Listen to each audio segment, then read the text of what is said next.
Welcome back to the Whispering Hour, where the world sleeps, and stories wake. Before tonight's tale begins, don't forget to like the video, comment where you're watching from, and tell us what kind of stories you would love to hear next. And subscribe, so you'll be here when the next story wakes. Now, let's begin.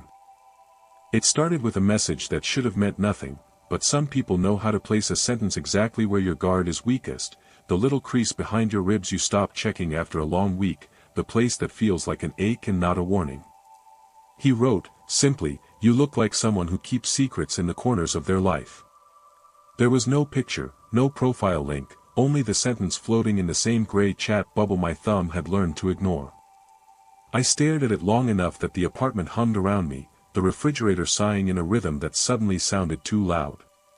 Most nights I would have scrolled past, deleted the notification, gone back to the small, dull chores that pass for order, dishes, a shower, a show that didn't require thinking. But the sentence landed at a soft point in me. I've been keeping things in corners lately, not out of malice but thrift, mismatched socks in a drawer, unread letters in a shoebox, the kind of private scrap that accumulates when you're busy being adult. So I answered with a single, careful word, maybe. It was a lie and not a lie. It was both a refusal and an invitation. That's what good manipulators teach you, how to make your compliance look like complicity. He responded with a voice note. His voice was smooth and patient, the kind of sound that makes long pauses feel like something considered rather than accidental. "I prefer listening," he said. "People tell me things they wouldn't tell others, I like to hold that." He didn't say his name at first. When he did, it landed soft, Elliot, like he'd chosen the syllables out of a drawer labeled calm. The chat didn't tell me his age or where he lived. It only contained those small, disarming availabilities, a willingness to hear, an avowal that he liked to keep things safe.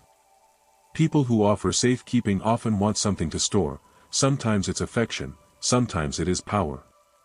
I convinced myself I'd be careful. I convinced myself I'd keep lines neat and locks tight. I told myself the usual things: trust your gut, be public, meet in crowded places, but there is a subtle terrain between advice you can recite and the truth of what you will do at 2 a.m., when loneliness presses its forehead against your window. The next few days were a polite choreography.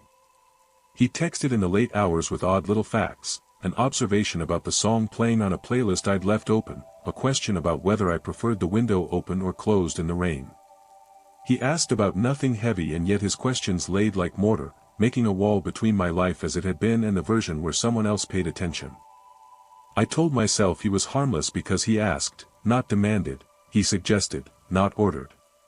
But there is a gentler kind of pressure that operates by suggestion, a soft authority that instructs you how to frame your own days. He complimented careful things, how I arranged my bookshelf, the way I folded blankets, even when I had only mentioned them in the flattest of tones. Compliments feel like currency until you notice they are priced to own your habits. The first real violation was small and precise. One evening, after a day of acoustic honesty at work and a dinner I ate from a container on the sofa, I stood to fetch a blanket and found a note on the armchair. Not my handwriting, not typed, a card, cream and heavy, the kind you buy in a boutique for weddings. On it, in looped ink, "You left your kettle on, don't worry." I turned it off, my hands went cold.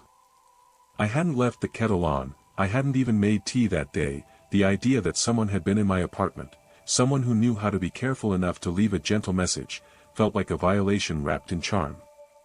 I called my friend Mara, who lived 2 blocks away and had a tendency to arrive with spare chargers and muffins. She told me to come over and not to sleep in my apartment that night. I said I would, then, stubborn in a way that still surprises me, went to check the rooms.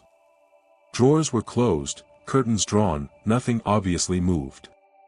But my toothbrush sat at an angle it hadn't been before on the bathroom rim, as though someone had used the sink with tenderness and then set the brush down so it would dry facing the left. Small, domestic changes like that cut into your sense of being guardian of your own life. They are the quietest invasions, not theft, not sabotage, but the rearrangement of intimacy. I told myself whatever explanations felt adult, a neighbor with a key, a friend in passing, cleaning staff hired by a previous tenant. I called the building manager and asked about any maintenance scheduled, nothing. I asked the downstairs couple, they were bewildered. I changed the locks, one of those instinctive actions that feels like putting a bandage on a deep cut, and for a week thought I had closed the problem. He texted anyway, pretty locks, he wrote. Beneath the flippant compliment there was an undertow I could not ignore, someone had seen the change and recognized its grammar.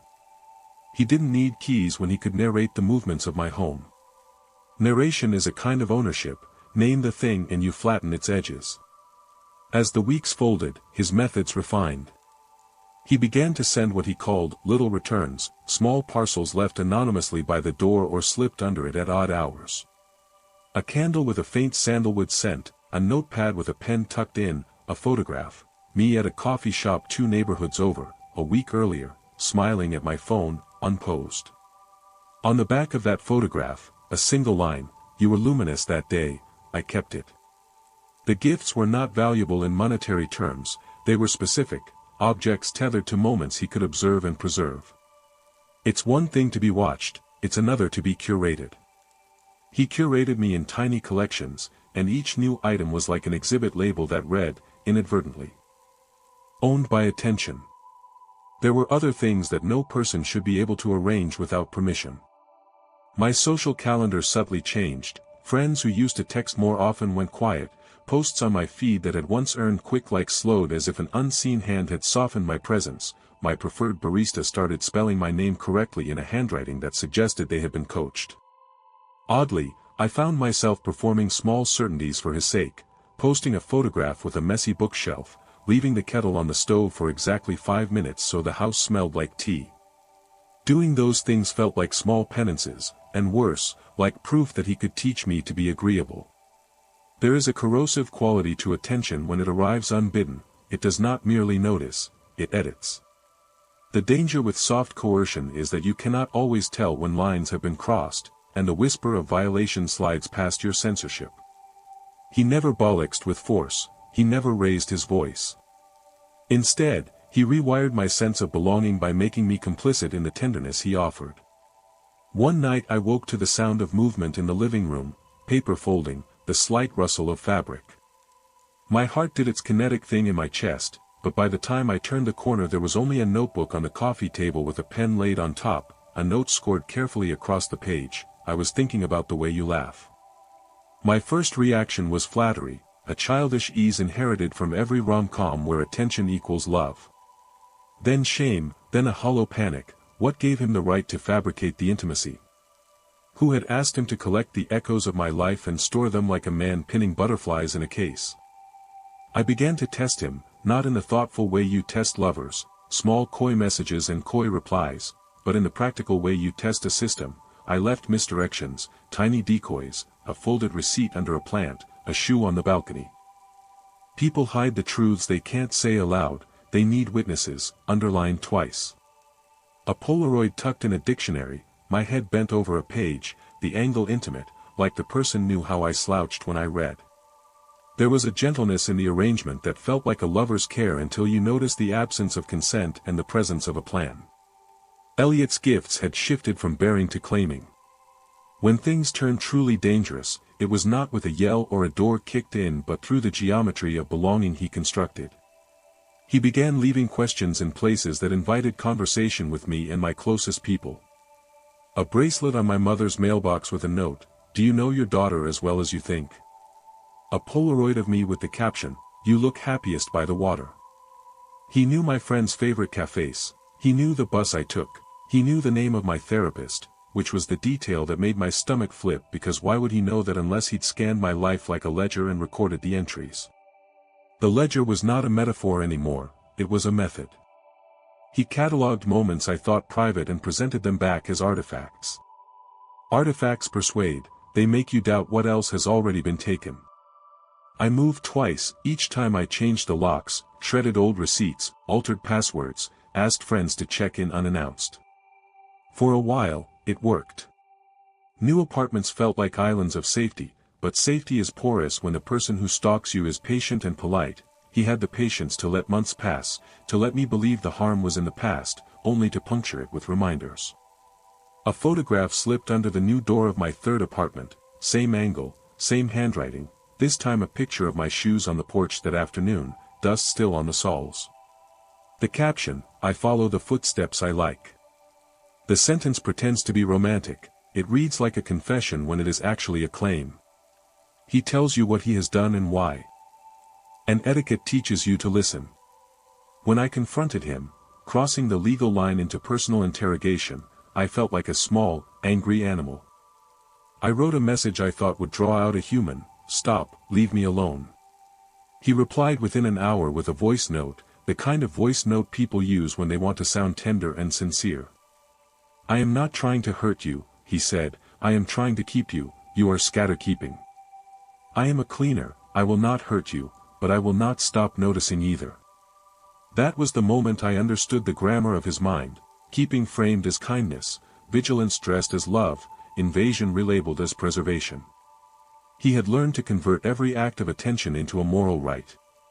The last straw was not dramatic, no brash act of violence, but the discovery that he had created a shelf in his home with Polaroids, receipts, notes, my life displayed like a shrine he referred to as my chapter. A detective friend sent me photos after venturing into an apartment building where an old acquaintance had reported a suspicious tenant. He hadn't broken into my space physically, the friend said, he had used a combination of tailing, social media, and low-tech surveillance to assemble a gallery. Seeing my own face printed and labeled, the handwriting looping and possessive, hurt in a new way. Objects that were once private now existed as artifacts for someone else's memory. The gallery proved the ledger. Proof is a hard thing to see without feeling small. I pressed charges then, the legal machinery hums slowly, but it hums. He was arrested on a minor trespass and harassment charge after a camera captured him near my building. The trial was thin-shelved, bureaucratic. He pleaded not guilty and then kind of guilty, he said he only wanted to keep things safe. The judge, who had seen every kind of human improvisation, sighed in a way that recognized the subtlety of manipulation and the slowness of law. He was given a restraining order and a program requirement, counseling, no contact. The court's ink dries in small increments, it felt at once like remedy and like a bandage on an injury that had been internalized for months. But even when the world seemed to enforce boundaries, the residue lingered. I found myself cataloging my own movements, leaving decoys, wearing heavy coats in summer, placing false mail in the mailbox, rituals to confuse a map. I stopped measuring time by my own calendar and started measuring it by the absence of his voice. The final humiliation, the thing that taught me how deeply someone else's attention can reconfigure you, came in the form of a note, a short line left under my door after the restraining order was served, written in the same careful hand. You will forgive me one day, you owe yourself the mercy of remembering me gently. There was no apology really, it was a request masquerading as counsel. Forgiveness is sometimes a moral action, sometimes it is a demand. I learned to keep my own ledger.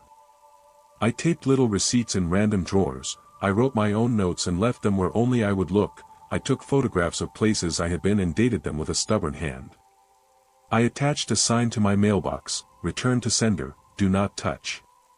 Silly things, perhaps, but gestures of reclamation. The law could give me papers and a court number and a stack of documents, it could not reassemble time or retrieve the nights he had stored in his house in little labeled piles. What it could do was give me the language to say I had been wronged and the protection to try to live without the constant feeling of being curated.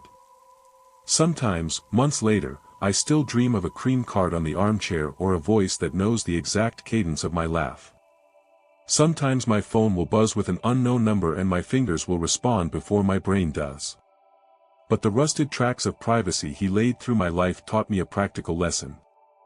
Attention can be a tender thing, or it can be architecture. The tender one asks for consent, the architectural one arranges you into a room you did not choose. I keep telling myself the house of my life belongs to me, and then I check the locks one more time. I never planned to drive down that street at all, it was one of those errands you say yes to because the voice on the other end is small and hurried, and you tell yourself that being useful will settle whatever jangling you've been carrying. My cousin sent a message at 9, "Can you pick me up?" and the tone read like someone who had been holding their breath in a room that never offered air. The route took me out past the newer subdivisions into a patch of the city where the houses still remembered the decade they were built, and had not bothered much with renovations since then. When I turned down that block, the porch lights were all on but dimmed in a way that made them feel deliberate, not failing, like bulbs set low on purpose because whatever lived inside wanted a softer audience. The house she'd texted looked narrower than I remembered, yet broader somehow in the way older houses carry space, deep entryways, high ceilings, the kind of stairs that creak like secrets. I felt something in my chest tighten as if the place recognized me, irrational, since I'd only been there a handful of times as a kid for birthday cake and running through rooms that smelled like other families. Still, the recognition was visceral and wrong in a way that made me slow to a crawl and check the address twice.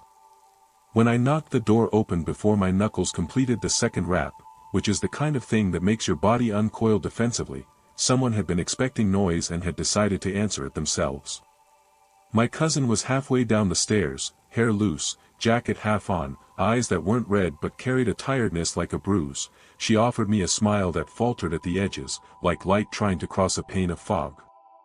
The group inside, 4 girls crowded with blankets and an empty pizza box, moved like a single organism, sleepy and relieved to see someone who was not part of whatever thin worry knotted their night. They told me the heater had been acting up. That the power flickered, that the wind had a patience about it that felt wrong. I told myself all the usual adult things: wind causes outages, old wiring is quirky, teenagers exaggerate. But even as I said the words, a part of me noticed how the lamp shades were tilted a degree off, how the intersection of shadow and light on the stair landing held a shape for a fraction too long, like a face that had been inked into the wallpaper and forgot to leave. We were supposed to be in and out, that was the plan: grab my cousin, fold her into the car, and drive away from whatever had made her nervous. Instead there was the small pleading, "Can you help us move the speaker?" and the house's particular, lazy gravity that made errands drag. The narrower hallway toward the storage closet smelled of old wood and lemon polish, and at the end of it stood one of those tall plantation mirrors with a carved frame, the glass a little soft around the edges so it didn't quite hold the world in a crisp rectangle. Standing before it felt weird. The bulbs over our shoulders blinked and the mirror's reflection remained steadier, like it refused to mirror the blink, like it wanted to hold its own gaze rather than simply reflect ours.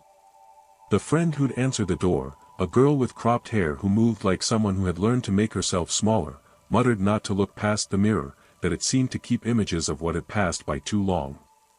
She shrugged as if to make the idea silly and handed me the box. When I turned to walk back, the hallway felt longer, as if the floor extended a step beyond the light, and a draft rose from the landing that smelled like the inside of a church, dry and cool. The girl closed the storage room door too fast, one quick slam that made the picture frames tremble in their hung places, and while she busied herself with something inside, there was a sound like a foot dragging lightly above us, on the upper landing maybe, or the attic. It had distance but not the uncertainty of the dark. It could have been a pipe, or the house settling, or a raccoon. The rational list filed itself in my head like a stack of receipts. Also there was something else, a small etiquette of the sound that made it feel like it wasn't meant to be heard by strangers, like an old tenant shifting in the dark to avoid conversation. The sleepover routines began, whispered gossip, phone screens dimming, playlists shuffling like a soundtrack of adolescence finding their edges. My cousin sat on the top step, knees drawn, and when I asked if she wanted to go she made the kind of face that meant yes and no layered together. "He came by," she said finally, as if the words themselves were inconvenient. "He asked if we wanted to stay the night." The question hung like a hand in the air. It was a polite question and not the kind you hear in a city where adults are practical. This was a voice with patience, a voice that could wait for people to choose. That's when my spidey sense, or whatever this older, slower instinct is, started alerting. People who asked with patience often meant to own the timescales of whatever followed. We all laughed like a group that didn't wish to be believed in a horror story, but the air had that immediate charge that makes the back of necks prickle. The idea of staying another night spun small threads of logic. The parents would be called, the heater could be fixed, a movie might be better than the rain. I agreed to wait for 5 minutes while the girls tidied the living room. I told myself the most adult things I could remember: be polite, be kind, getting in the car late would be okay. When I moved, there was a shift in the shadows along the landing like someone making an extra margin in a book, small, unthreatening, and oddly performative, as if the house liked to show off the way its darkness could be arranged for effect. The first true misstep was the mirror. It held a slight warp in its glass that made faces look familiar and wrong, and when I glanced at it from the living room the reflection showed my cousin descending the stairs a little too slowly, like a slowed recording. For a trick of the eye I turned my head and she moved at regular speed. The reflection lagged like someone had touched the playback. I laughed at myself because superstitions have a way of making you publicly foolish if you indulge them, but the house kept making small, private errors in the border between things. Small chairs nudged a centimeter closer to the fire, a mug rearranged so the chip faced the wall, a throw blanket folded with a precision only someone who wanted to leave evidence would bother to maintain. When I asked who tidied it, no one really knew.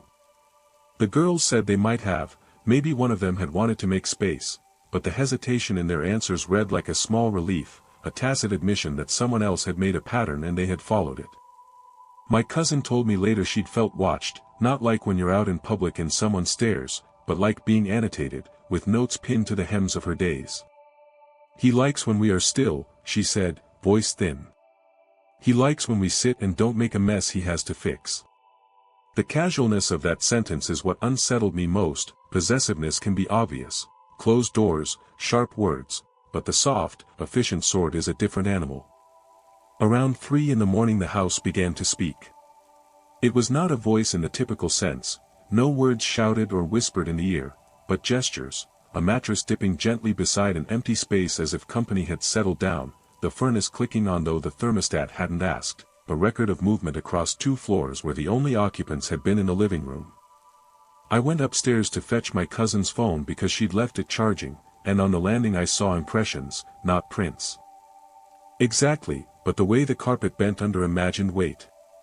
The bedroom doors were all closed, one opened when I pushed with a slow, protesting creak. Inside, a lamp had been turned to throw light at the pillow where her friend lay curled like a thumb. There was a small indentation at the mattress's edge the size of a person's thigh, an imprint so precise it had the dignity of a hand left unclenched. I called down that I was fine and that the power would be restored, and someone called back with a laugh too loud for the hour. But then my cousin's friend rose without fully waking, moved through to the bathroom, touched the mirror and shivered like someone who had seen their own face in a different time. She came back with eyes like a child who has looked at a faraway object and realized it is closer than it should be. "Do you remember the house that used to be on the next block?" she asked me suddenly. "The one that had all those pictures?"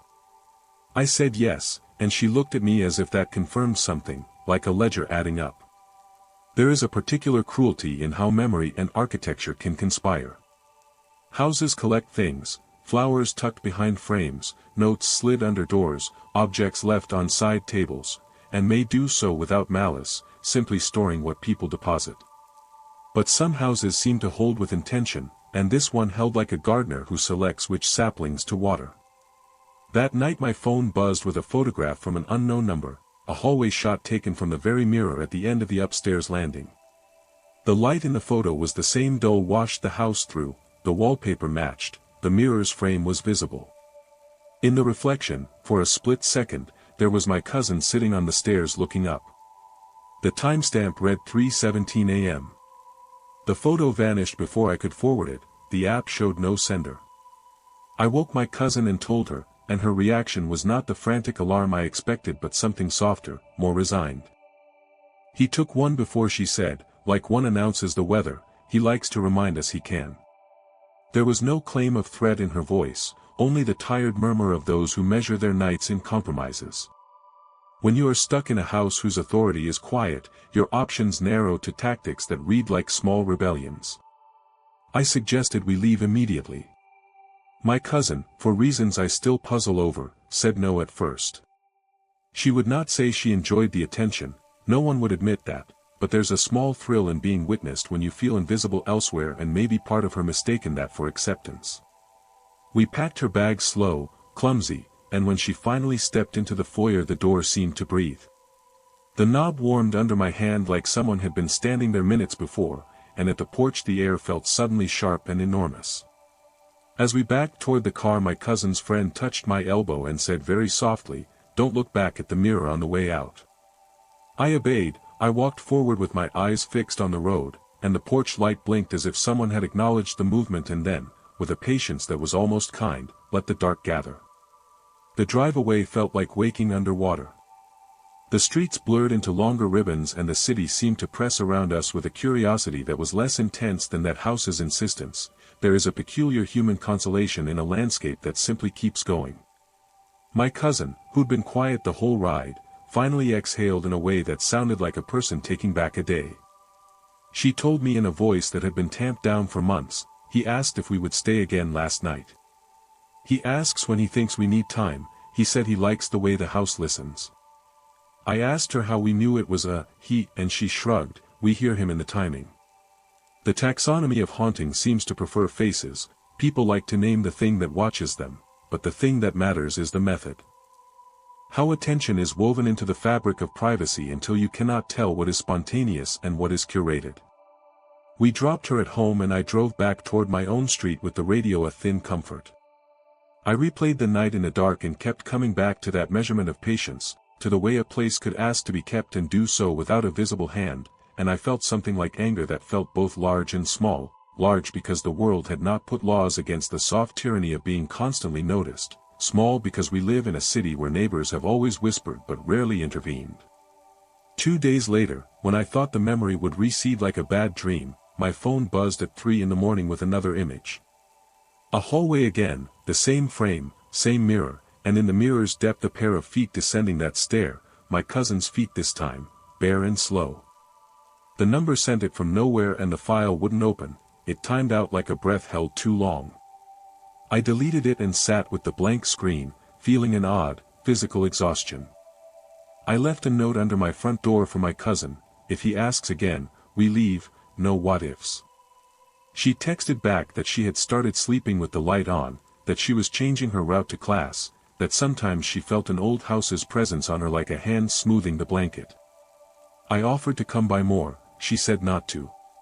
The polite coercions that slide into friendships are sometimes harder to resist than overt demands. You keep giving space for someone else's need and eventually the boundary you wanted evaporates like a mark in fog. Sometimes I wonder whether houses choose whom to keep. Sometimes I think it's people who allow themselves to be kept because there is a cost to being always on the move. Solitude breeds small desires for anchoring.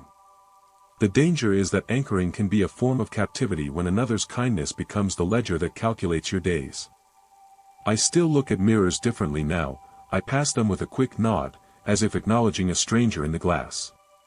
When I drive by that street I do so with the radio on too loud. My cousin has stopped answering certain calls, and she sleeps with little cairns of objects near her bed, bits of paper, a pen, a photograph of a daytime street she likes, small talismans of randomness to confuse any ledger someone else might try to balance.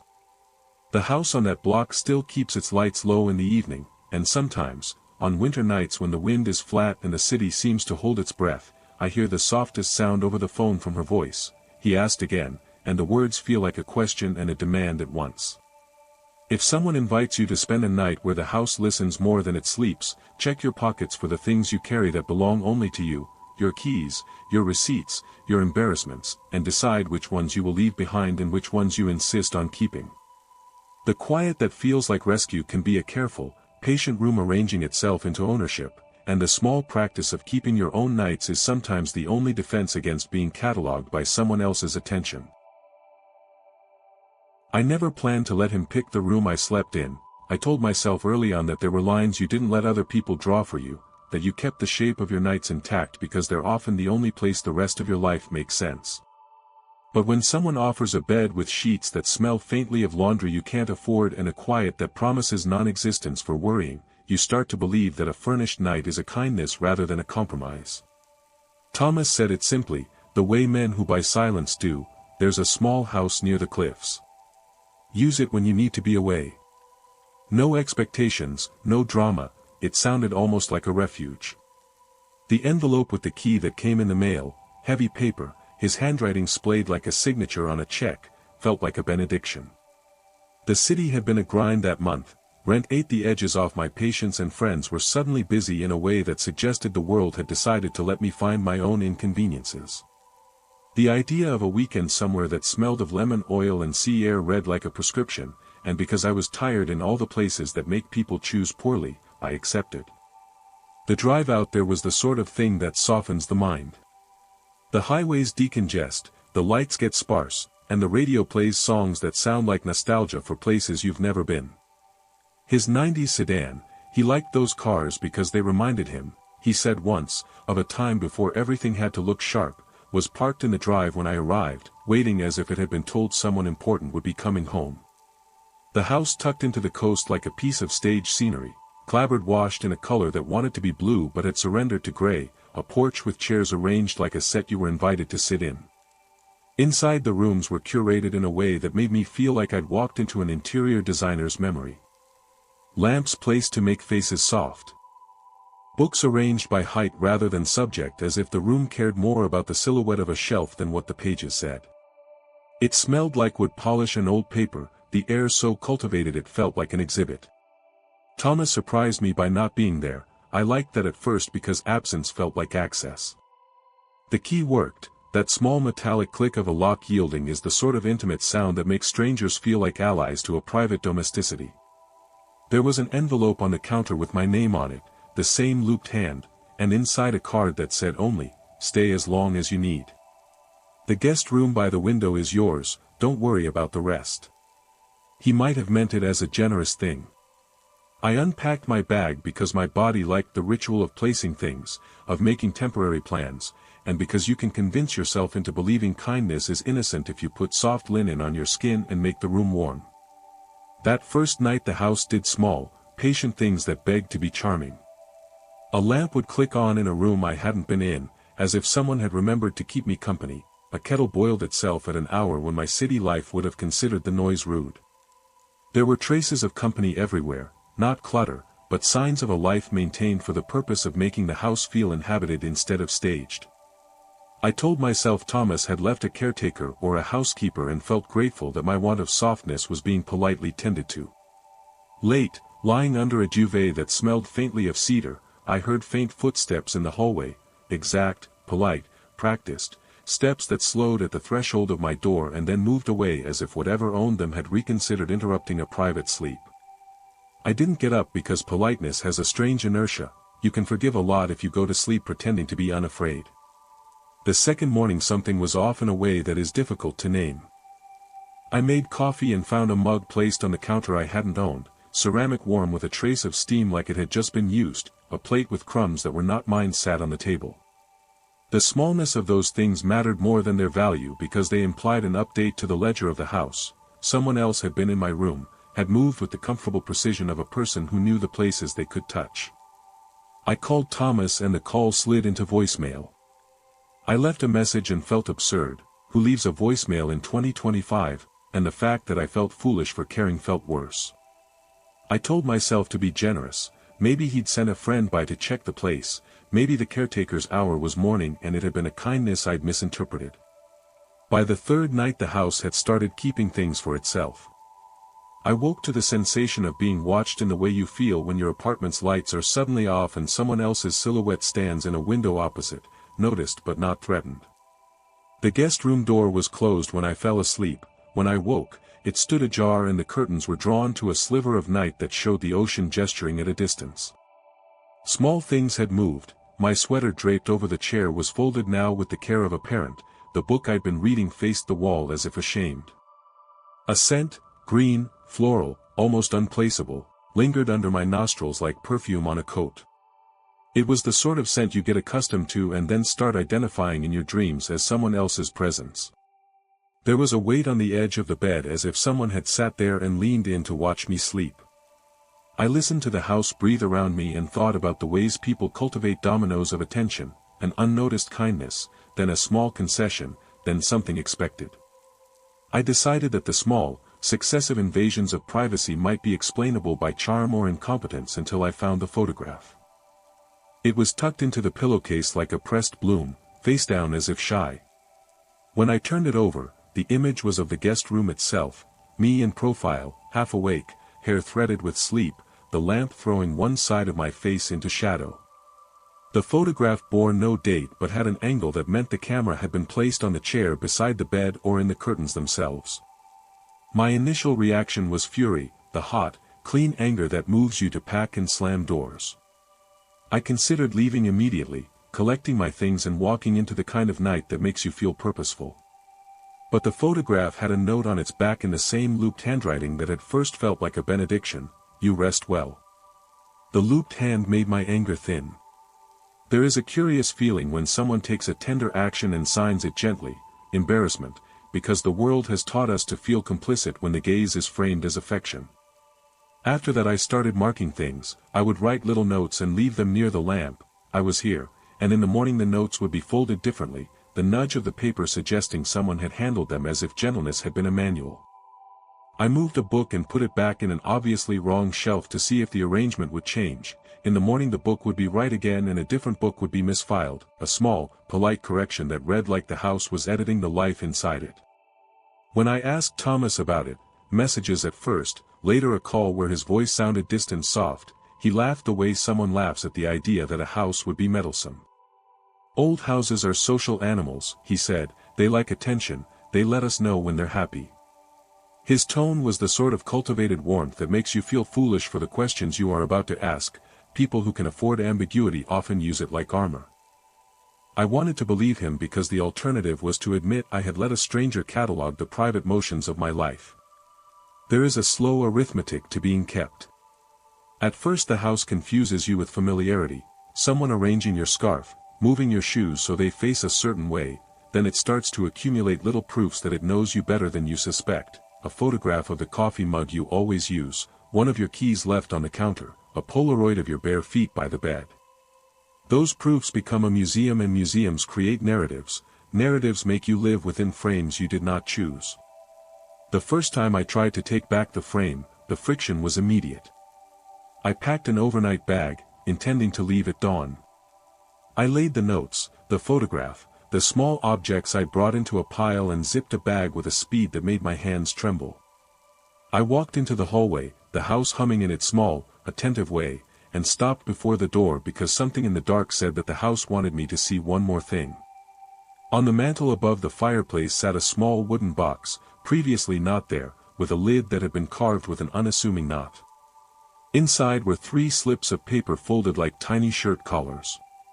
On each slip was a name: people I had loved, people I owed, people I had lost, the handwriting looped and careful. My name, too, written on one slip, had a single word beneath it: stay. The sound of the ocean, so near, felt suddenly far, as if distance could be adjusted like a dial the house kept handy. My hand hovered above the paper and withdrew. The house had made a ledger and had placed me on it with a polite ink. I did the sensible thing: I filmed it. I laughed that awkward self-effacing laugh and recorded a small clip for a friend, a kind of modern talisman against being gaslit by a building. But videos can be edited and friends can think you dramatic. The footage on my phone. When I checked it later in the car, adrenaline making the hands on the wheel unsteady, had a single blank second, the kind where the image filters into white and then returns. It was as if the camera had blinked on my behalf. The footage had been rearranged into a domestic montage that played like a slideshow: my shoes beside the bed, my book opened, the mantel with its little box. The box's lid was closed in the clip. I scrubbed through and saw nothing that looked like a trick. I felt ridiculous, then embarrassed, then plain afraid. Thomas finally called, and when I told him about the box, his voice suffered a tiny, chastened pause that made my neck prick. He told me not to be foolish. I wanted to keep a record, he told me, so that if you wanted to leave, I could remember what to give back. There is a peculiar logic to that sentence: generosity framed as inventory. He suggested, gently, that the house liked names and that perhaps I should be flattered to be noticed, to have my nights catalogued like a small collection. He said he would come by in the morning. I hung up and watched the ceiling breathe in a way that made the night enormous. I had the sudden animal urge to run and the simultaneous paralyzing sense that the act of leaving would be catalogued as well, photographed, recorded, returned to me as proof I had tried to flee. When he arrived, he did not come with apology or explanation. He came with a softness and the carefulness of a man who had studied how to ask and get small things. He sat for tea and listened while I told him what I had found. He touched my hand with a light that was a gesture and said, "I only wanted to keep things safe. People who don't remember well, things like that happen to them." I thought I was helping. His eyes were level and deliberate and contained the kind of patience that reads like a parent explaining a small mishap. I told him about the photograph and the slips and the name under glass. And he smiled like a curator who had been misunderstood. "You mean the keepsake shelf?" he said, as though I had misused a familiar noun. "It's a shelf for things we agree to keep." The casualness of those words, "we agree," made my stomach fold. You learn, eventually, that the worst manipulations are polite because politeness is hard to prove in a court of law and social life almost always favors the person with the better manners. Threats can be documented, violence can be named, small continuous attention that rearranges the seams of your day is harder to convict. He never yelled, he never threatened in the old-fashioned sense. He corrected the environment in a way that made me complicit in my own diminishment. I would wake to find my messages curated. Notes of friends that had tried to call neatly filtered out, my preferred playlists adjusted slightly so they sounded more like what he liked. Small changes, accretive and efficient, so that by the time the ledger closed I had been read into a life that conformed to someone else's tastes. The last night I spent in that house I did not dramatize my exit. I packed while it rained with the kind of attention you pay to a small, private thing and left a note on the kitchen table that read simply, "I don't want to be kept." When I stepped into the car and drove away the house looked as still and reasonable as it had the morning I arrived. In my rearview mirror its windows were dark slashes. I expected bells to toll, the sort of soundtrack that would prove my leaving mattered. Instead, my phone buzzed and a picture appeared, a Polaroid, my Polaroid, tucked into a frame on the mantel, the word keepsake scrawled below it. The Polaroid was exactly the photograph I had found on the pillow weeks before, the one with me half asleep, the light caught wrong. The message attached to the image was a single sentence, "We keep what we love." There was no plea, there was no apology. There was the small, terrible civility of someone who had already decided what would be true. I moved the photograph to a box and locked it in a drawer for months. I gave away the sweater that smelled faintly of furniture polish. I deleted the messages I'd kept as evidence and left small things around my new apartment as if to confuse a pattern, an attempt at confusing a map. It was not just about controlling a place or keeping tokens, it was about who is allowed to narrate your nights and who gets to decide what is tender and what is a ledger. There is a strange humility you learn after that, the practice of making small, private rebellions, leaving your toothbrush in a different cabinet, putting a photo you love in a place that resists curation, laughing at a joke only you remember. These are acts of reclaiming space. Thomas never came to my new address. Sometimes I think the house itself catalogued his absence and that was enough. If someone invites you to spend a night in a place they quietly maintain, check the mantel before you fall asleep. If there is a shelf with names written on slips tucked neatly behind glass, recognize that the arrangement has nothing to do with affection and everything to do with ownership disguised as care.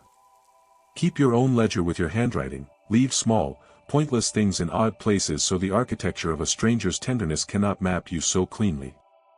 The most dangerous kindnesses are the ones that ask nothing loudly and take everything silently, and the quiet I once thought was rescue turned out to be a room arranged by someone else's idea of keeping. I'm doing this because the rent finally stopped being a rumor, and became a number heavy enough to knock the wind out of me, because my inbox had been quiet for days and the thought of a bank statement with zero in the balance made me feel a particular kind of ashamed smallness that money tends to do. I had sworn off meeting anyone from the apps in person after one too many awkward coffees and one story too many about people who vanished into polite pledges, but when a message arrived from a profile that had no pictures and only a single line, discreet, generous, prefer quiet company. I read it 3 times and then I read it again because there was an economy to its punctuation that felt like a negotiator's hand extended. He suggested a hotel lounge, he said he wouldn't be a problem, he promised an envelope. It should have read like a loaded sentence to me, but the city had been making bargains out of my patience for months and I told myself I was doing research, I told myself I would be careful. The hotel he chose had the kind of lobby that tried to be anonymous. It had been tasteful once, then practical, then forgettable, a soft gray place where people stayed when they wanted to disappear without the melodrama of a motel sign. When I arrived, the revolving door let me in like a courtesy I hadn't earned. The receptionist looked just tired enough to be uninterested in the comings and goings of other people's transactions. He gave me a room number by text rather than meeting me, red flag. I told myself otherwise and took the elevator that smelled faintly of lemon disinfectant and the memory of someone else's perfume. Room 412 was at the far end of a corridor patterned like a long, practical throat. The door opened before I knocked properly, which made me stop in the threshold because doors that open themselves always feel like puzzles and, if you are not careful, puzzles start to feel like invitations. The room was dim, lamplight in the corner. A pool of quiet over the bed, and on the bed sat an envelope folded neatly in half. I did the normal things, checked the windows, pulled the curtains, made sure the bathroom door latched. The hum of the air conditioning had a tone to it as if it had learned to imitate white noise. I told myself I could leave, I told myself that discretion would mean walking away. Instead I sat on the chair by the desk because curiosity is a small domesticated hunger and, oddly, because the envelope looked like something that wanted to be opened. Inside were 3 Polaroids, edges browned slightly as if they had been handled. They were photographs of me, one of my coat in the lobby, one of the seam of my jeans as I crossed the threshold, one of my hand poised to knock. The angles were impossible, someone had taken them from inside the room before I entered. I laughed, the laugh that pretends at things until it convinces you. I texted the number, "Who are you?" His reply came without the human warmth of a real person and instead with the poised calm of a voice documented from behind glass. "I'm the person who notices when the world forgets how to be considerate. Open the envelope fully. Sit, it will be pleasant." You learn quickly, the wrong way, that people who start sentences with the rhetoric of civility often mean other things. I felt watched, but not in the way an intruder watches. It was like being catalogued, like an archivist had started a file with me as a name. The chair creaked under me when I sat, the room held its breath in a way that made me aware of my own. My phone buzzed again, "Behind you." I turned, a motion so slow that a calendar page might have kept up, and for a moment the room was only the room, lamplight, the television unlit, the small floral pattern on the wallpaper. But the bed dipped as if someone had sat there and the air next to my ear felt cooler and patient, as if someone had exhaled out there and measured the temperature of my pulse. I did not see anyone. The chair angled more conspicuously towards the bed, the remote on the nightstand had been moved to sit upright, and the lamp flickered like it had a thought. I called out the way you call into a dark kitchen, polite, trying to keep the tone reasonable. No answer except the hum that had the character of a withheld laugh. My phone lit again, "Stay, watch." That text carried no punctuation, no tenderness, only an instruction like a docket number. I felt my exit narrow. When you are young and precarious, you learn that people who are generous with gifts sometimes ask for small currencies in return: company, time, the shape of your smile. I thought I could define the boundaries easily. That was before the Polaroid started appearing in places I had not left them, one tucked into my coat pocket after I thought I had zipped it, one on my bus seat where I had dozed off for a minute, one slipped under my apartment door the morning after I said I would never come back. The pictures were always taken from angles that implied someone had been intimate with my movement, intimate enough to anticipate it. They stopped being a boast and became a ledger. The second visit, because of course there was a second visit, was at a different hotel, one with older wallpaper and more honest staff. He had a name there, or a name he offered, Edward. He greeted me in the lobby pinned with the kind of careful smile that can pass as an apology or a preface. He wore a sweater that made the light at his shoulders look like a private halo. There was a domesticity about him that felt rehearsed but not strained. He seemed to believe in the moral architecture of small kindnesses. He suggested dinner in the room and I let him, partly because the payments had arrived in my account like the inevitable tide and partly because the idea of being looked after by someone who knew which cutlery to avoid felt luxurious. He never asked for details about my life. He offered them by way of an inclusion. "I liked your profile," he said, "because you seemed quiet," and there was a tone that said he enjoyed settings where things might be observed. The house rules here were different. He insisted on no photos, no friends, no unexpected calls. He wanted to be the only one who directed the attention in the room. During a late drink he told me, conversationally, that he collected things that had stories attached to them. He called them tokens and smiled as if the word were light. He meant it. A week later, a small velvet box arrived at my door frame with no card. Inside was a charm on a chain engraved with a date that meant something in a life that was not mine. I put it on despite everything sensible in me because it made my skin feel less empty. There were other telltale shifts I dismissed because they were subtle enough to be explained. A complaint from my neighbor that someone had knocked on her door asking strangely specific questions about my hours. The feeling of being seen on my commute, a silhouette on a distant platform that matched the shape of the commuter trains I caught. The first time I saw a photograph of myself that I didn't remember being taken, it was posted in a community feed, captionless except for the word quiet. People commented that the picture had a good composition. No one asked where it had come from, no one asked how long the camera had waited. I tried rules of my own, screenshots of his messages, folded notes taped to the back of my door, telling friends the rooms and the numbers. They brought me coffees and suggestions and the steady, slightly anxious solidarity of people who are trying to help without owning the problem. They said things that were meant to comfort and ended up being banal, like block him. I did. The messages continued from other numbers. You're near the river, you left something in the laundromat. The city is porous in ways you don't appreciate. Until it's using the spaces you consider private as a conduit to talk to you. One night, after a week where the ledger of exchange had started asking for smaller favors, an hour at his place, an apology in my tone, the time of my arrival, he invited me to his apartment, a place with windows like a set and a view that rehearsed the skyline of someone who measures worth in architecture. The elevator opened to a lobby that smelled of citrus and expensive furniture. I told myself I would be in and out, that I would see the place that was offered and leave.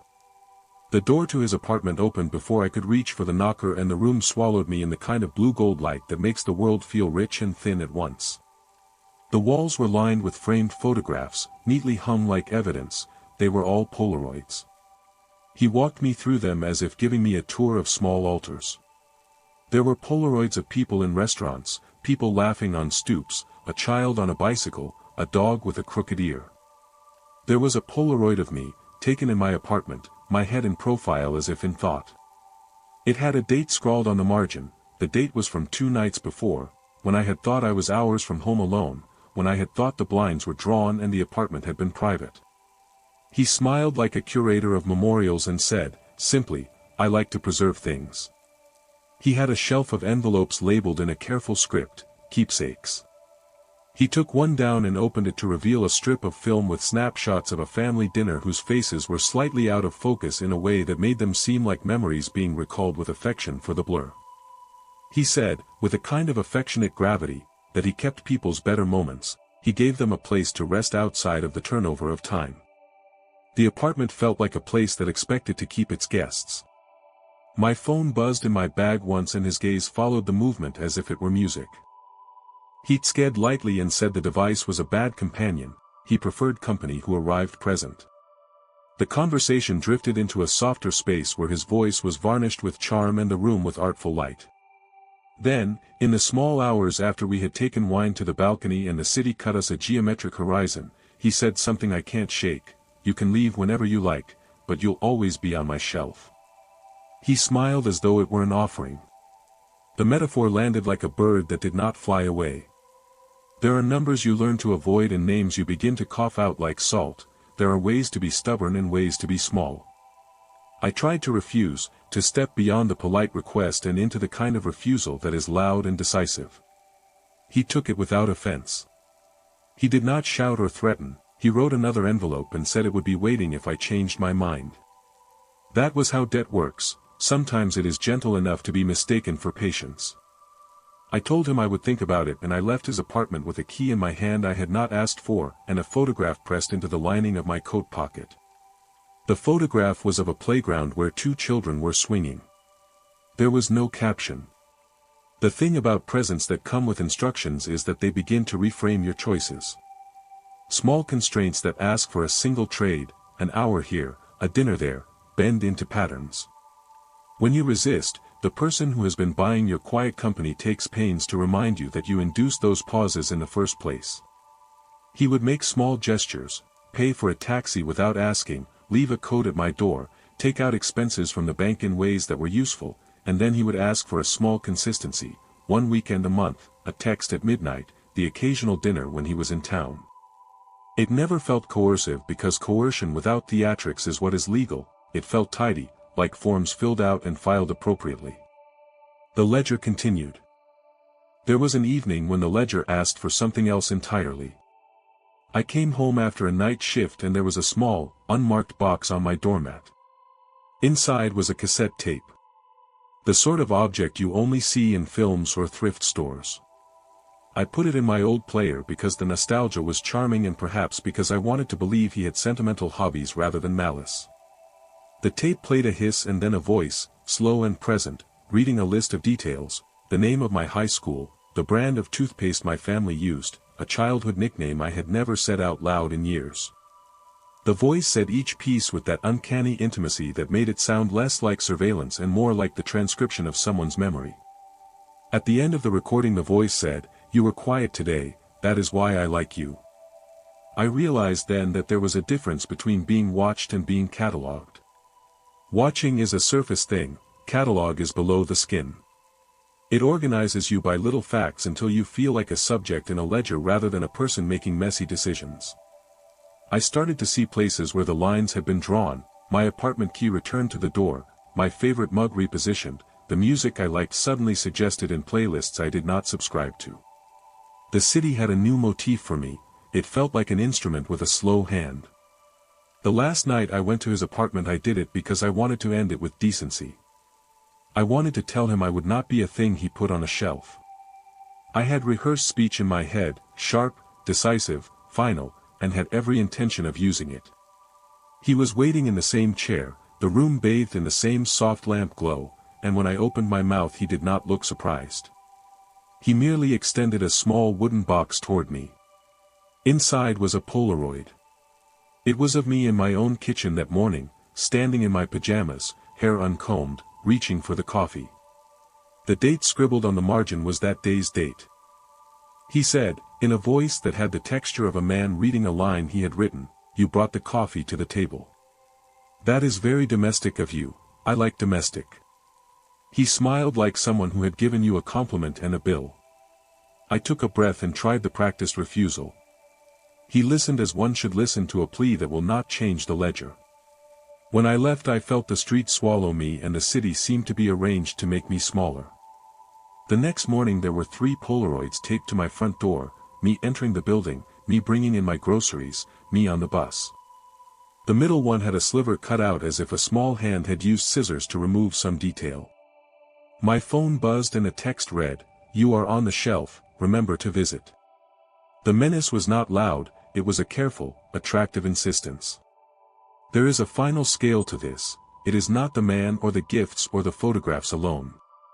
It is the slow understanding that you have chosen, sometimes inadvertently, to trade a portion of your daylight for a set of liabilities that are curated to pursue you.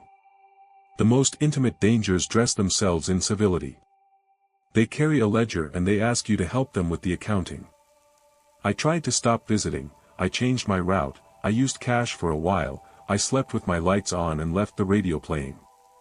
He responded with the kind of adaptation that has the patience of a patient man. He left a pair of mittens on my stoop one winter morning with a note, "For your hands, keep them warm, keep coming." I kept them for a week and then left them near the trash because the warmth of a stranger's knit feels both like a kindness and like a chain. The last image I have, the one that keeps replaying, is not dramatic. It is domestic and therefore, in its way, the most accurate kind of horror, a shelf of Polaroids in a room that looks like any tasteful apartment, each one a small pilgrim of memory, and my name on a slip threaded under glass. Neat script that reads keepsakes. Someone else had decided what to keep of me. The ledger had closed a small loop and marked the account as active.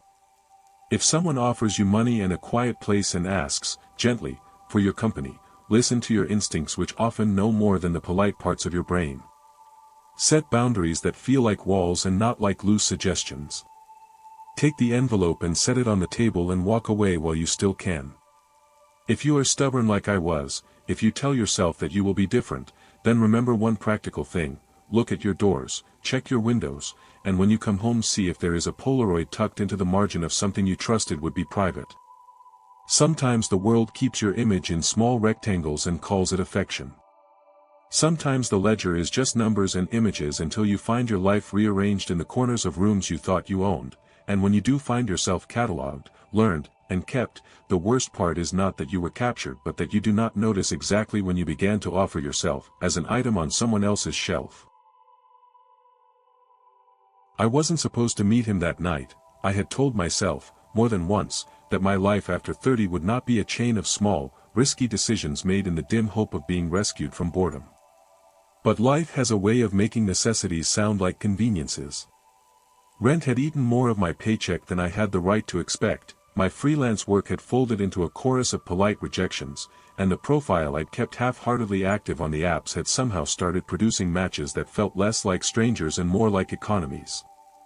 He messaged first, late and brief like a delivery note, dinner, and when I looked more closely his photos were all corners of a life I did not own: leather chairs, framed art I could not afford, a city apartment with windows I recognized from movies. He had the sort of grammar in his messages that makes people trust him automatically: short, decisive sentences, a punctuation that cut off doubt, and when he suggested a meet at an upscale bar near the river I told myself it was a business lunch disguised as a social one. Dollars make certain gestures possible, and it had been a long winter.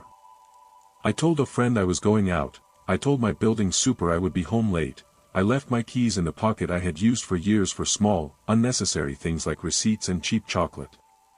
It felt, in 1,000 tiny ways, like practice at being reckless with care. The bar was one of those places that looked designed to make you feel like you were the protagonist of a small, expensive film. Low lamps, leather booths that swallowed you, a view of the river through tall windows. He was already there when I arrived, tall, salt and pepper hair, a suit that suggested effortless wealth, and the first thing I noticed was how comfortable he seemed in the absence of anyone needing to see him as generous or kind. He smiled in a way that suggested he'd rehearsed this exact expression in mirrors and mirrors of mirrors. He didn't ask about my job, he knew, or pretended to, and when he learned I'd recently gone on a string of freelance rejections he handled the news with a lightness that made me braver than I felt.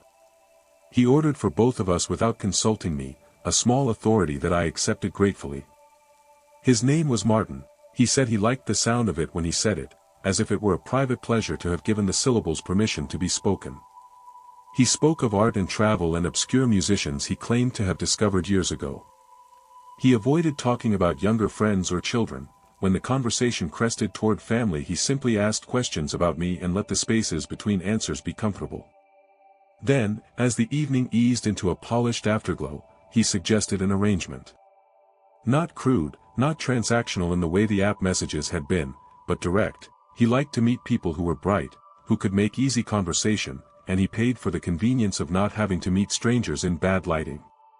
He would offer financial help, small and precise, quarterly gifts that would make bills less of a story. In exchange, he wanted my company at dinners, sometimes a weekend at his country house. There were boundaries he drew with a neatness that made the arrangement feel like a contract drafted by a lawyer who loved the theater of language. I told myself I could refuse. I told myself 100 little practical things. The city drains your idealism slowly. I accepted on the train home with hands I promised myself to observe carefully. At first, the arrangement felt like a buoy. Money came in statements that were elegant and unquestioning, wire transfers that had the same polite precision as his messages. He sent flowers sometimes, but not the garish bouquets of romantic movies, single stems wrapped in gray paper with a little note in a hand that had a particular slope to it: "You are company that rests well." He sent me small gifts I didn't ask for. A sweater that fit like a found compliment, a paperback of a poet I'd never read, a leather-bound journal with an embossed initial I later discovered matched the crest on his cufflinks. When he invited me to his country house for a weekend, it felt like the logical next thing. I was curious, and the house existed in the kind of photographs that made you believe in a slower life. He told me the address over dinner as if giving a friend directions. It was far enough out of town to feel like a quiet that belonged to other people. The country house sat low on a hill, clabbered gray, motionless against a sky that had the faint wash of a film still. A long gravel drive led to a cul-de-sac where the trees made a private, patient border. We arrived at dusk, the sky the color of spent bruises, and the house greeted us with lights that were warmer than the world outside, as if inside it had been expecting us for some time. The interior had that curated, lived-in quality older houses adopt when they have been used as props for memory. It smelled faintly of wood shavings and lemon oil, of paper and something in the back of the kitchen that reminded me of molasses.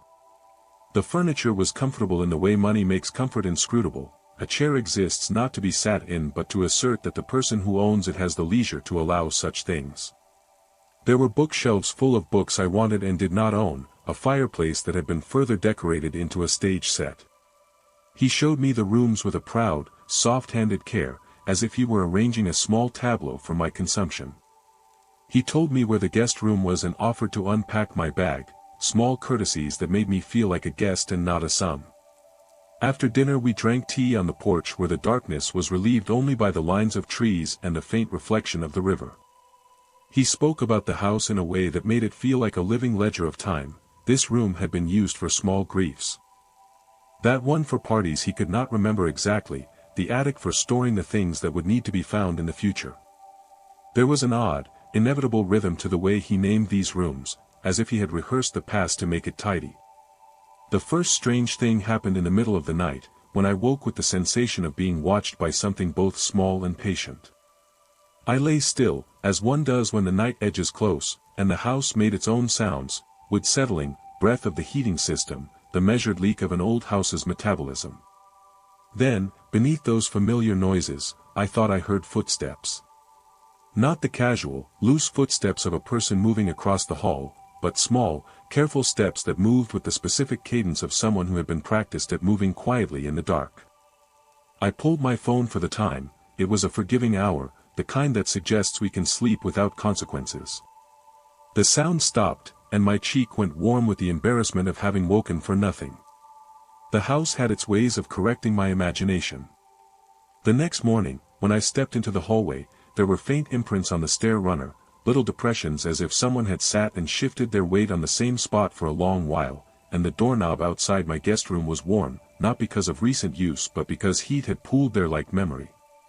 Over that weekend the house made requests that were polite enough to be mistaken for old architecture. A book appeared on my nightstand that I had not opened but recognized as one I had needed once and forgotten. A small wooden box with a ribbon lay near the fireplace with a slip of paper inside with a single word, watch. The word was not a command so much as a designation, an appointment the house had written for itself and extended to me. It felt like a private joke at first, the kind of thing you chalk up to eccentricity. Martin called these occurrences charming. Like gentle coincidences. He placed his hand over mine and said, lightly, that the house likes to be noticed. I laughed and did not leave. People who are cared for easily acclimatize to being observed. The house kept returning small gifts, an old photograph of a child at a swing set, a matchbook from a bar that burned down years ago, a dried leaf pressed between the pages of a Bible that was not particularly religious, and each one was a tiny, careful instruction, remember. It felt intimate, until it began to feel like an account book that was open to us and us alone. The accommodation became a rule. When I said a name aloud, someone I loved and missed, the house returned a token that matched the texture of the memory. A coffee cup shifted from the counter to the table, a scarf touched where it had hung. The more precise my gestures, the more exact the house's responses. There was a ledger moving under the floorboards, something that counted presence and returned a restorative correction. The phenomenon felt benign until it did not. The house's mimicry changed. A voice called once, in the hallway, a voice so like my mother's that my throat unclenched and 1,000 small kindnesses unfurled in my chest, except my mother had been dead for 3 years and had never once called me at night.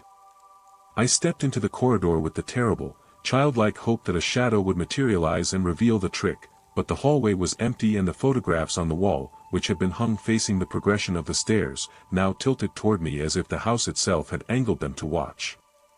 Martin called it a quirk. He said that houses keep histories and that sometimes the histories come forward to be seen. I began to mistrust his calm. The more I paid attention, the more the house learned the problem of appetite. The gifts became anticipations. The voice one night called not a name but a diminutive phrase, the exact word my father used to call me. When he wanted me to come inside for dinner, it unfurled a shape of memory in the air that was almost a hand, familiar, tender, and for an instant I felt like any other person who would hurry toward a parent's warmth only to discover absence. When I reported the experience to Martin, he listened with a softness that had the edge of practice. He did not laugh. He made tea and said, with a little weariness, that the house likes names because names are anchors. He suggested we make careful rules, only names, only objects. He said this as if he himself had been setting terms for something that might otherwise forget its boundary. The boundary did not hold. One night the house facilitated a conversation that was not ours. I woke to the sound of low humming, a lullaby I had never known but that settled into the ribs of me like water. It was not distant.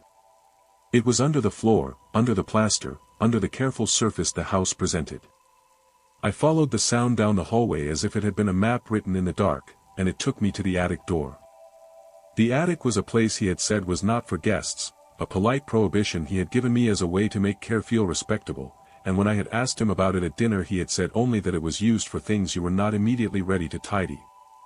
The attic door clicked open as if expecting my hesitation and then yielded. Inside was a small room lit by a single lamp, clean as if someone had arranged it for visitors, a chair, a music box on a trunk, and across from them a low shelf of names written on slips of paper. They were not just names but small descriptions, the neighbor's dog, a childhood friend, an old teacher. Each slip had a date, and some had an extra notation in a different hand, kept, tidy, watch. At the top of the shelf, in finer script, the name of a person I recognized as my father. Under it, a note that read, "Still learning." I closed the attic door with sudden, precise fear. The house had catalogued my life in a way I had not consented to, an inventory of people and memories in a room no guest should have been permitted to see.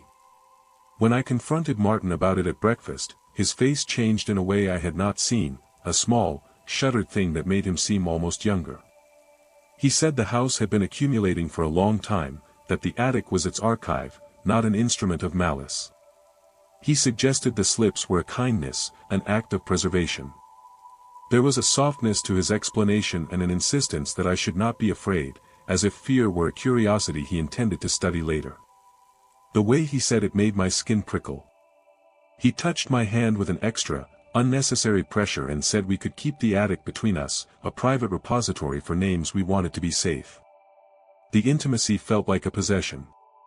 I left the house the next morning with my bag, the air in my lungs tasting like a bargain. For days after, I ferried my life in a small, careful rhythm. The transfers slowed to irregular deposits. I told myself it was a relationship negotiated awkwardly like any other. But sometimes at night my phone would buzz with a message I did not expect, a photograph of a childhood object I had not seen since I was 10, sent at 2 in the morning with no explanation. Once it was a picture of my father's old wristwatch pushed into a corner of a drawer. Once it was a stationery card with the word watch written in the same looping hand I'd seen on the attic slips. I began to write lists in a little notebook. Names of people I loved, things I wanted to remember. I started saying them aloud into the dark and leaving something small on my kitchen table, the sort of pettiness rituals demand, a coin, a single string of hair, the stub of a movie ticket. Each time, something would come back.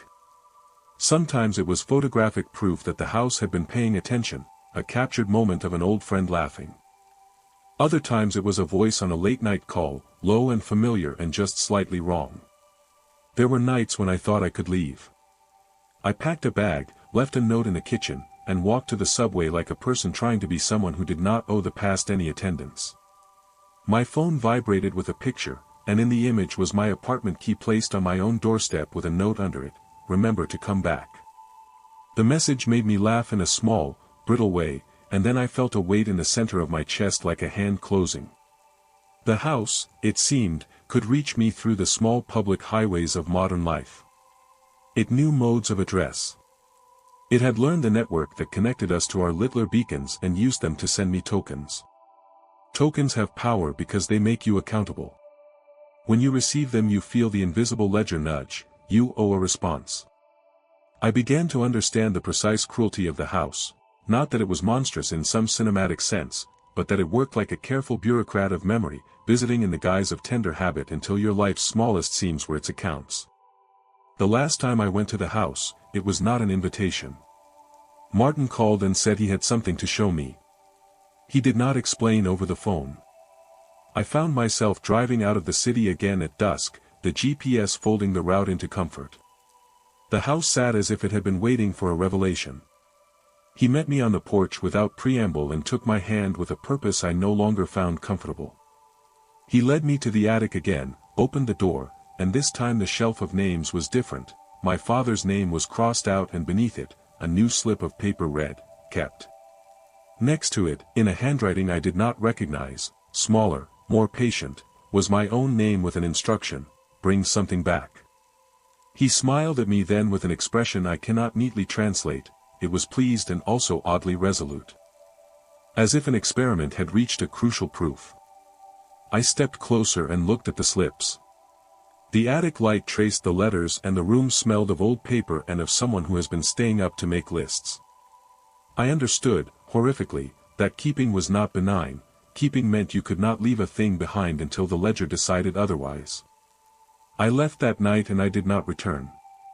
I cut the strings where I could, changed accounts, moved apartments, closed my phone to messages from numbers I did not recognize, but the house finds economies where you think there are none.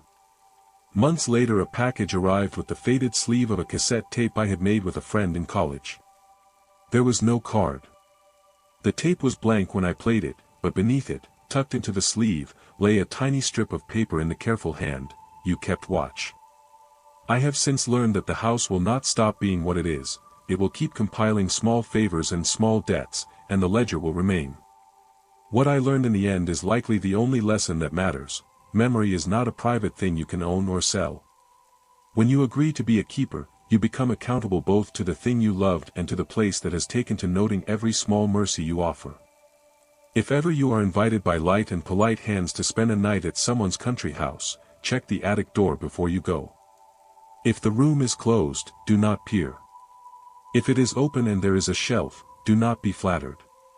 Names are not always kindnesses, sometimes, they are what a house keeps of you when it wants to remember you longer than you do, and if you leave a small object on the table at night, do not be surprised if it is returned with an answer. Houses that remember are gentle only at first, their tenderness can grow into a keeping that does not ask permission, and the most dangerous thing is how unobtrusively such danger dresses itself in the language of care. I never meant to make an art of surviving other people's attention. I told myself for years that I could be small and still be whole. But the world has a way of corralling your pride into pockets and then handing you a bill for whatever dignity you leave behind. He found me on an evening when my self-regard had been reduced to convenient things I could carry in my bag, my laptop, a jacket that smelled of someone else's laundry, a card that had been declined twice that month. His message was simple and oddly precise: I prefer slow conversations. Meet me at 8. No pictures, no pretense of a lifestyle, just the soft punctuation of someone who wanted to sound calm. It should have been a relief. It felt, at first, like a small mercy. The first few times were all manners and muted rooms.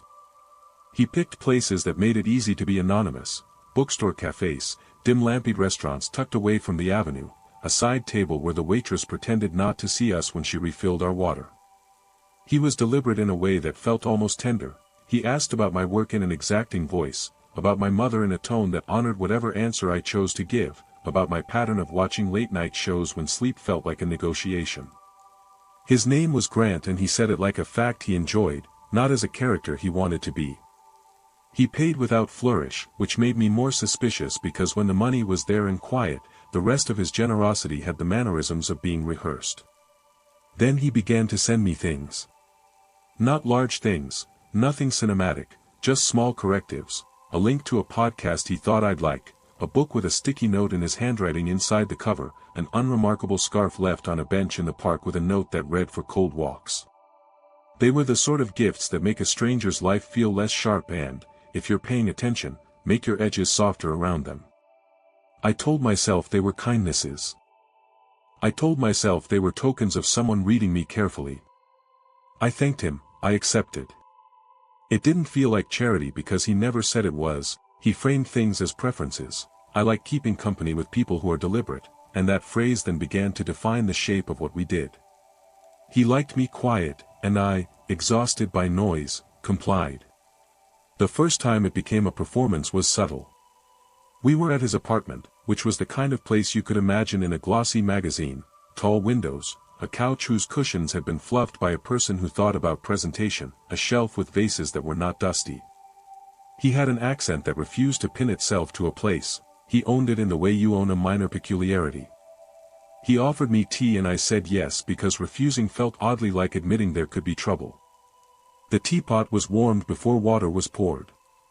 He placed the cups perfectly opposite each other and said in a voice that was half joke, half test, "Tell me the time you felt most unseen."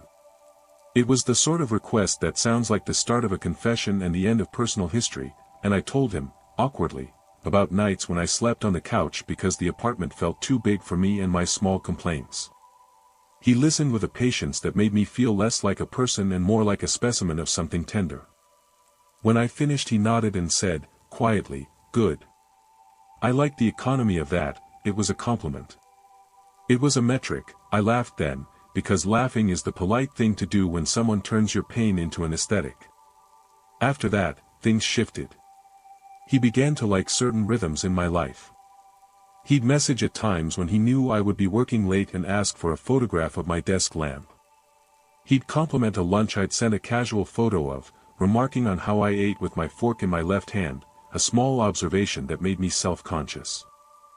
I found myself performing small domestic rituals and then snapping a picture, as if the act of someone acknowledging it made it more true. He had no ill manners about it, no threats, no raised voice. His voice was steady and, worse, predictable. He introduced a calibration into my daily life, certain hours to be gentle, certain behaviors to be tidy. It began as a set of shared references, books, lunch, a song, and dissolved into a set of instructions that the map of my day bent to follow. People use the word control in two ways: the coarse definition that involves force, and the softer one that resembles care. Grant's method was the softer one. It dressed the ledger of constraint in kindness. If I was late responding to a message, he'd send a snapshot of my building from a distance with a note: "You look smaller than the building tonight." It was observational, cruel only for the precision with which it noticed what I thought was private. Once I found a receipt from a coffee shop in the pocket of a jacket I hadn't worn in a year, his handwriting on the back: "For the day you said yes to a stranger's plan." He was cataloging me. He was teaching me how to be catalogued without alarm, and there is a peculiar thing about that kind of coercion: it does not feel like coercion until you try to stop it. The first time I tried to stop, it failed because I was not aware I was already inside its architecture. I deleted an app and did not tell him. I changed my password and did not mention it.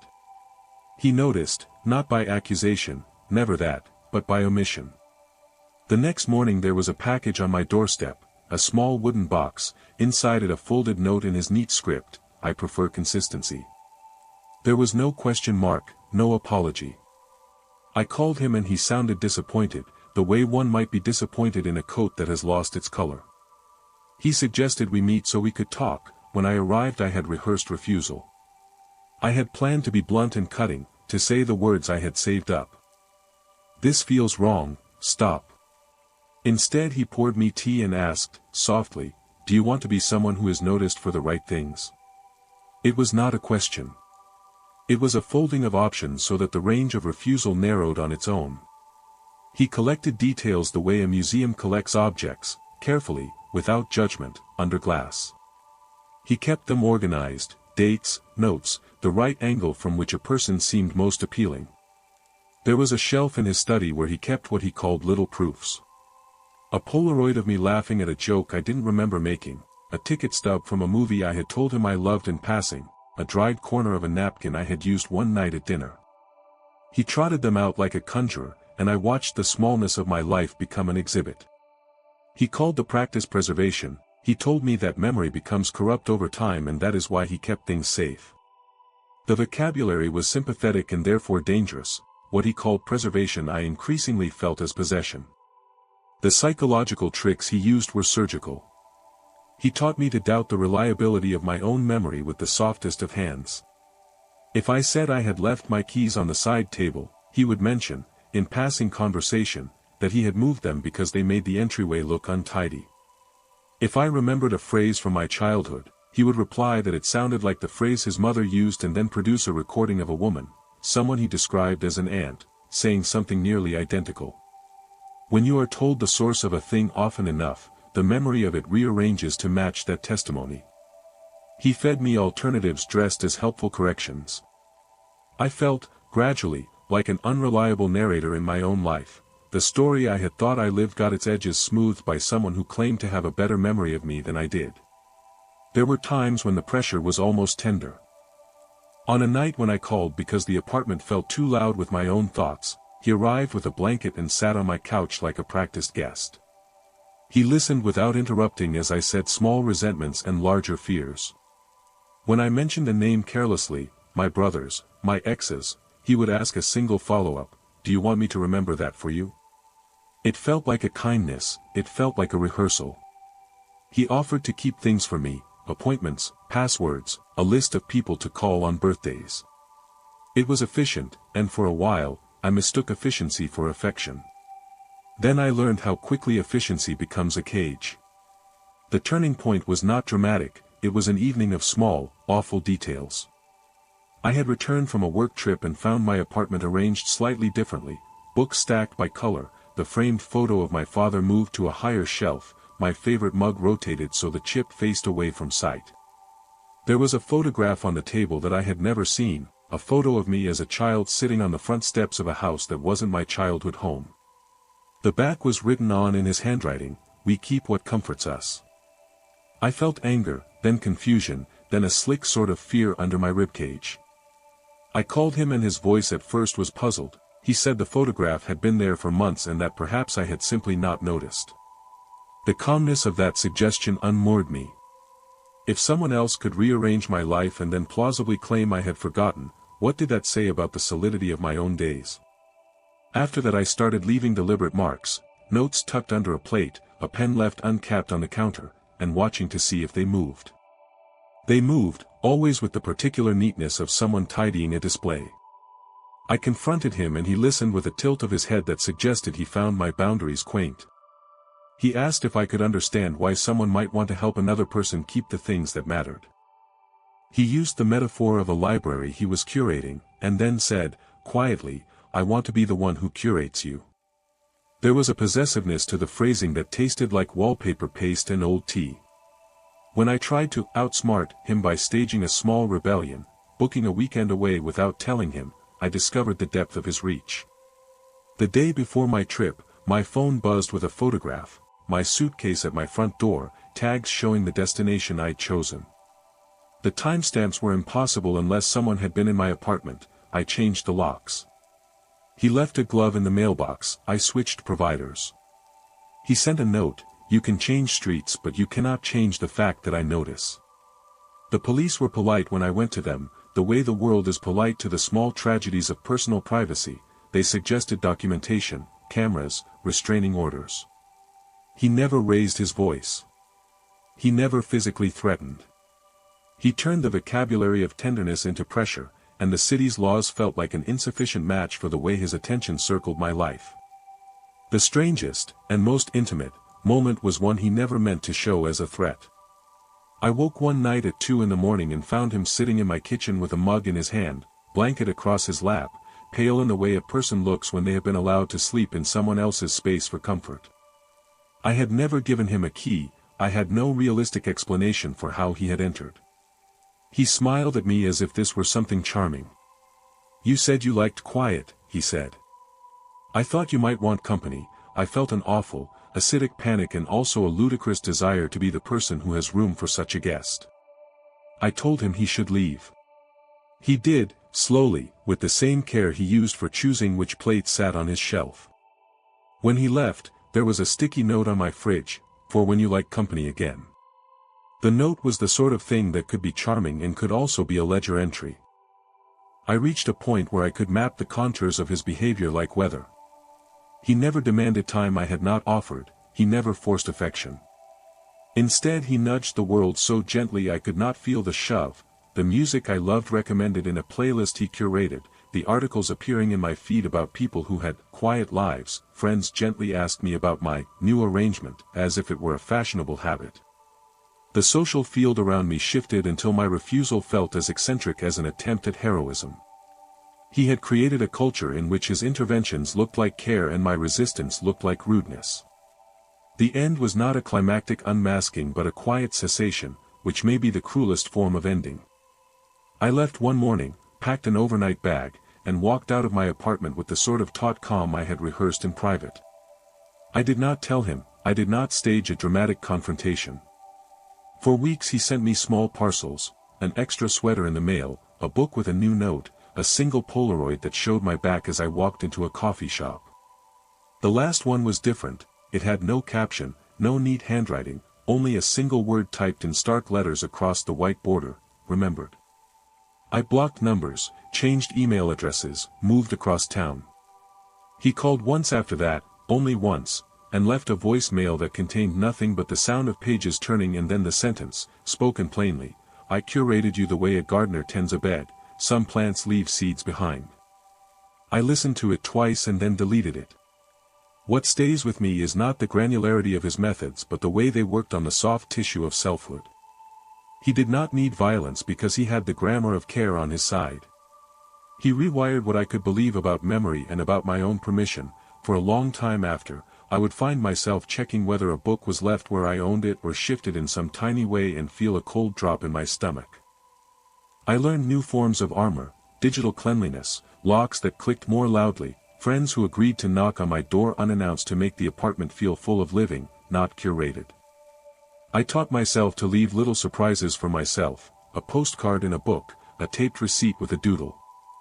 I learned to fill in my own ledger with my handwriting.